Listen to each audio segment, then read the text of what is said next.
अरे भैया आज तो कमाल हो गया। मेरे कजिन्स आए हुए हैं सारे के सारे। चिंटू भैया कैसे हो आप? मैं तो सही हूँ, तुम लोग कैसे हो? हम तो आज ही जो है इंग्लैंड से आए हैं। और मैं ऑस्ट्रेलिया से आई हूँ। मैं तो कनाडा में हूँ आजकल। मेरा क्या है, मैं तो चाइनीज हूँ। भैया हम तो इंडिया आए थे, हमें पता चला चिंटू भैया आजकल कहानियाँ सुनाते हैं। हम भी आ गए, आज हमें भी कहानी सुनाओ ना। चिंटू भैया मैं तो इंडोनेशिया में रहती हूँ, वहाँ तो कोई कहानी सुनाता नहीं। आप हमें अच्छी सी कहानी सुनाओ। हाँ हाँ क्यों नहीं। हाँ भैया मेरा बहुत मन है आपसे कहानी सुनने का। हाँ हाँ भैया बड़ा मजा आएगा। चलो मैं तुम्हें बहुत पुरानी कहानी सुनाता हूँ। बहुत साल पहले हमारे भारत में एक राजा हुआ है अकबर। वो वहाँ पर शासन करता था और उसका एक चेला था बीरबल। वो उसके साथ उसका सलाहकार था। उसी जगह पर एक भिखू नाम का एक मजदूर रहता था जो इस चीज के लिए प्रसिद्ध था कि वो मनहूस है और उससे सब लोग डरते थे। लोगों का ये सोचना था कि अगर सुबह सुबह भिखू का चेहरा देख लिया तो पूरा दिन मनहूस जाता है। फिर क्या हुआ। एक बार क्या हुआ, सुबह सुबह राजा अकबर अपने बिस्तर से उठे। उन्हें पानी पीने का मन करा लेकिन पानी जग में नहीं था, जग पूरा खाली था। उन्होंने अपने सिपाहियों को आवाज दी कि मुझे पानी ला कर दो, पानी ला कर दो। लेकिन वहां पर कोई था नहीं। तो उधर भिखू जो है माली का काम कर रहा था बगीचे में। उनने देखा कि राजा जो है आवाज दे रहा है, पानी का प्यासा है। तो वो वहां पे उसके पास पहुंचा और उसे पानी देने लगा।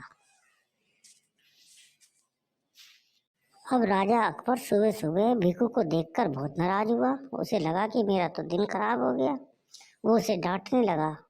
उसने कहा राजा जी आप जो है प्यासे थे, मैं तो इसलिए पानी ले आया।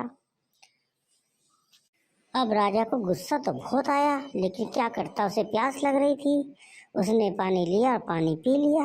अब जैसे ही पानी पिया उसके पेट में दर्द हो गया। जब पेट में बहुत तेज दर्द हुआ तो वो जो है अपने बिस्तर से गिर गया। उसके पैर पे भी चोट आ गई, उसका अंगूठा भी टूट गया।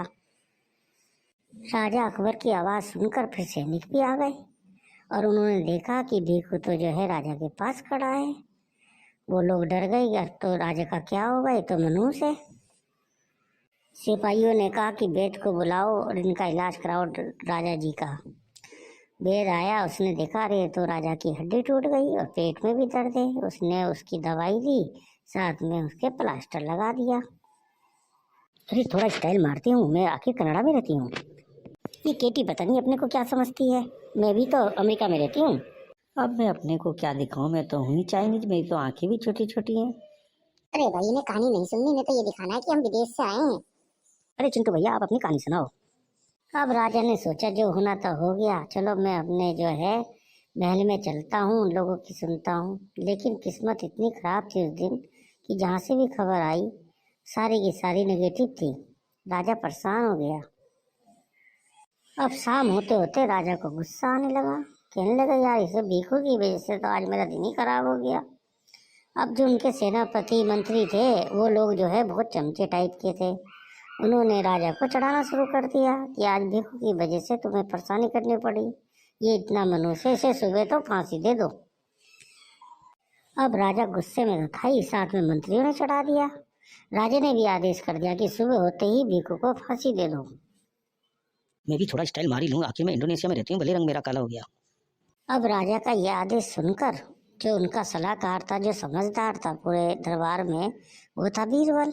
उसे बहुत दुख हुआ। उसने कहा उसकी क्या गलती बेचारे की, उसने तो राजा को पानी पिलाया था। फिर उसने अपना दिमाग लगाया कि राजा को किसी तरह समझाया जाए। इस तरह उसने जो है राजा से बात करनी शुरू करी। अब बीरबल ने राजा जी से कहा कि राजा जी आपकी उसकी उसकी क्या गलती थी कि उसने आपको पानी पिलाया, आपकी सेवा करी और आप उसे फांसी की सजा चढ़ा रहे हैं। राजा बोला अकबर कि नहीं, ये बहुत ज्यादा मनहूस है, इसे देख के ही मेरा आज दिन खराब हुआ, इसलिए मैं इसे फांसी तो दूंगा। अब बीरबल ने सोचा कि भिखू की जान तो बचानी है, अब राजा को किस तरह समझाऊं। उन्होंने राजा से कहा राजा जी आप कह रहे हैं कि मैंने उसका मुंह देखा तो वो मेरे लिए मनुष्य निकला, लेकिन मेरा सोचना यह है कि भिखू के लिए आप मनुष्य रहे। राजा अकबर गुस्से में आग बबूला हो गए, बोले मैं क्यों मनुष्य हुआ। उन्होंने कहा बीरबल ने कि राजा जी, आपकी तो सिर्फ चोट लगी है, लेकिन सुबह सुबह जब उसने आपका चेहरा देखा तो उसकी तो जान ही खतरे में पड़ गई, इसलिए आप उसके लिए मनुष्य हुए। अब राजा अकबर सोचने लगे कि यार बीरबल बात तो सही कह रहा है कि उसने मेरा चेहरा देखा था, जब तो उसे सुबह फांसी हो रही है। राजा को अपनी गलती का एहसास हुआ और उसने बीरबल से माफी मांगी। उसने कहा कोई मनुष्यत नहीं होती, आज के बाद इस मनुष्य शब्द का नाम हटा दो। इस तरह बीरबल ने भिखू की जान बचा ली। भैया ये बीरबल तो बहुत होशियार था, कहानी सुनकर मजा आ गया। हमारे तो चिंटू भैया की बात ही अलग है, अच्छी कहानी सुनाते हैं। भैया कल और सुनाना, मजा आ गया आपकी कहानी सुनकर। हाँ हाँ क्यों नहीं।